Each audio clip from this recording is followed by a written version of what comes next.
प्रिय विद्यार्थियों,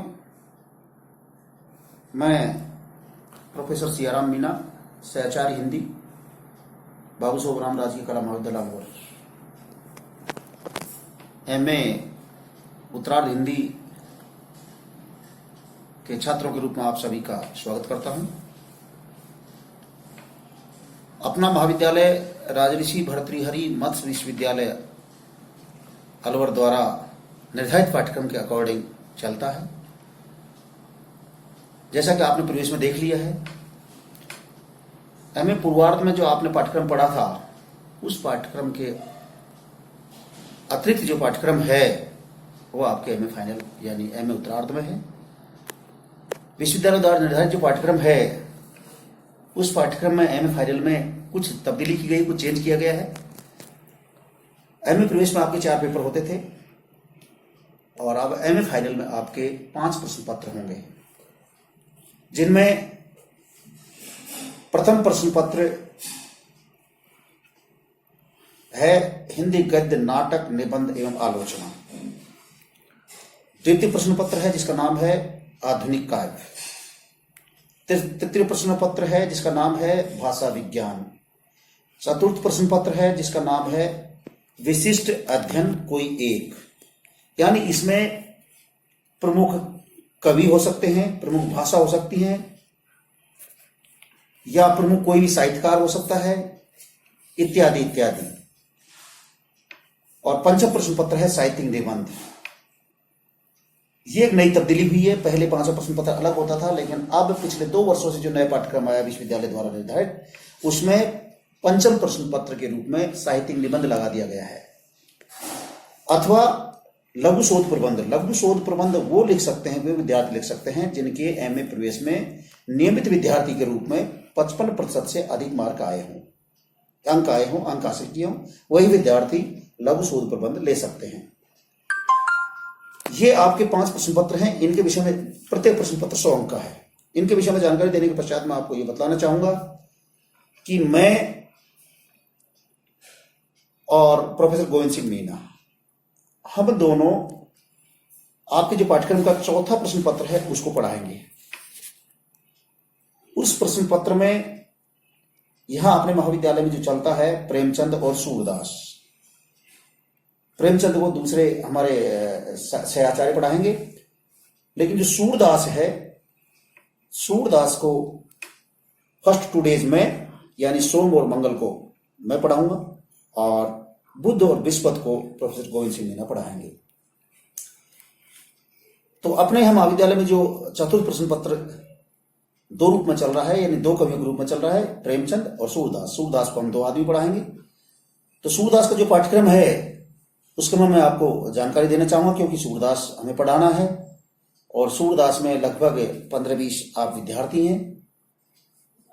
तो सूरदास का जो पाठ्यक्रम है उसके विषय में मुझे आपको जानकारी देना जरूरी है, लिखवाना जरूरी है।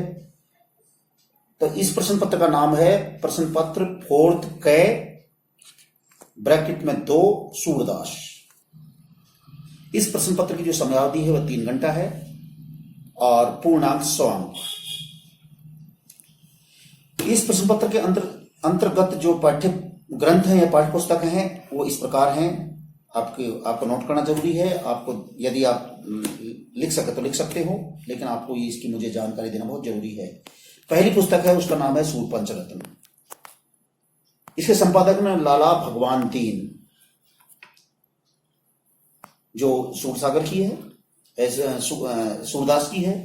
दूसरी पाठ्य पुस्तक है ब्रह्म गीत सार, जिसके संपादक आचार्य रामचंद्र शुक्ल हैं। ये पुस्तक आपकी पूरी नहीं है, इसमें प्रारंभ से लेकर के पद संख्या 100 तक, यानी टोटल 100 पद आपके पाठ्यक्रम में है।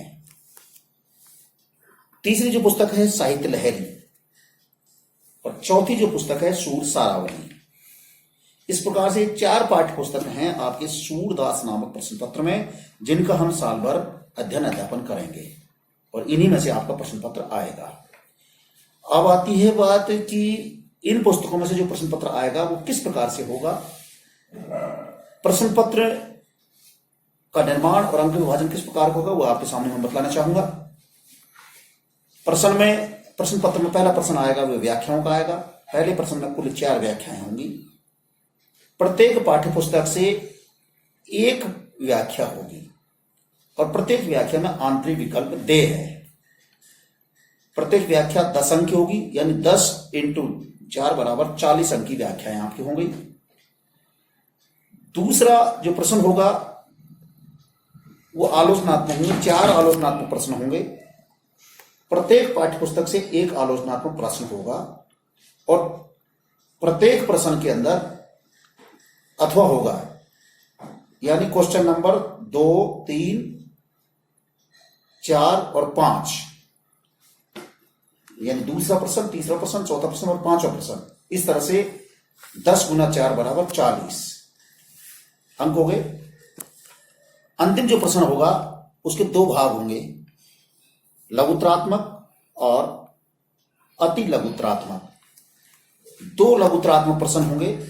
लघुत्तरात्मक का मतलब है जिसकी शब्द सीमा लगभग 50 शब्द होगा, 50 शब्द होगी और 5 गुना 2 बराबर 10 अंक होंगे। दूसरा यानी व्यय, इसी प्रश्न पत्र में, इसी पेपर में जो दूसरे हैं वे हैं अति लघुत्तरात्मक प्रश्न। इन प्रश्नों की उत्तर शब्द सीमा होगी 20 शब्द और ये प्रत्येक 1 अंक का होगा, तो 10 गुणा 1 बराबर 10। इस तरह से आपका ये सूरदास का जो प्रश्न पत्र है ये 100 अंक का होगा।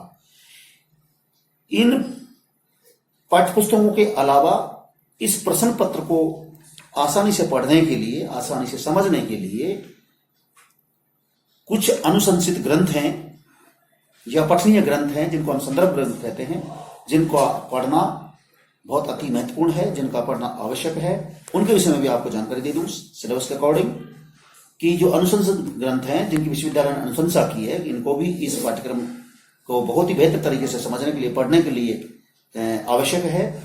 उन पुस्तकों में सर्वप्रथम है कृष्णदास और सूरदास, ये पुस्तक है डॉक्टर प्रेम शंकर की।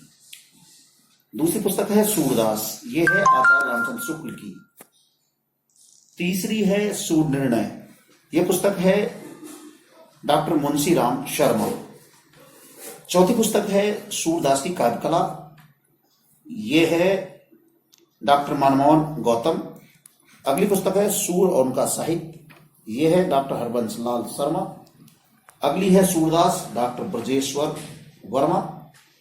अगली है सूर साहित्य की भूमिका, ये पुस्तक है राम रतन भटनागर। अगली पुस्तक है सूरदास आचार्य हजारी प्रसाद द्विवेदी और अगली पुस्तक है सूरदास संपादक हरबंस लाल शर्मा। इस प्रकार से जो मेन 4 पाठ्य पुस्तक मैंने आपको बतलाई, सूर पंचरत्न, ब्रह्मगीत सार, साहित्य लहरी, सूर सारावली, ये तो मेन पाठ्य पुस्तक हैं, मुख्य पाठ्य पुस्तक हैं। इन्हीं में से व्याख्याएं आएंगी, इन्हीं में से 4 प्रश्न आएंगे, जितने भी आएंगे सारे निबंधात्मक प्रश्न, लघुत्तरात्मक प्रश्न और अति लघुत्तरात्मक प्रश्न। और ये जो नीचे मैंने अभी पुस्तक आपको बतलाई है, इन पुस्तकों को पढ़ने से आपका पाठ्यक्रम काफी सहज और सरल हो जाएगा, यह समझने में बहुत आसानी होगी। अतः यदि यथासंभव यदि आप पढ़ सकते हैं तो ये पुस्तकें भी आपके लिए बहुत ही उपयोगी और महत्वपूर्ण होंगी। अतः इनको पढ़ना बहुत अति आवश्यक है। और सूरदास जैसा कि आप जानते हैं बहुत ही अच्छे कवि हैं, ये ब्रज भाषा के सम्राट कवि कहलाते हैं और मेरा तो कम से कम सूरदास बहुत ही प्रिय कवि है और सूरदास मुझे बहुत अच्छा लगता है। इनके जो ब्रज भाषा है वो मुझे बड़ी अच्छी लगती है और ब्रज भाषा काव्य में जो साहित्य है वो बड़ा रोचक, रसीला, सरस, संगीत में, गीत में इत्यादि विशेषताएं लिए हुए होता है। यदि आप भी इसमें अच्छी तरह से रमेंगे, खोएंगे तो सूरदास पेपर में आप बहुत अच्छे अंक प्राप्त कर सकेंगे। इस तरह से मैंने आपके सामने अभी जो सूरदास का सिलेबस बतलाया, सूरदास के सिलेबस के अकॉर्डिंग हम आपको बतलाएंगे। नेक्स्ट व्याख्यान में हम आपको आपका पाठ्यक्रम जो है उसके हिसाब से शुरू कर देंगे। धन्यवाद।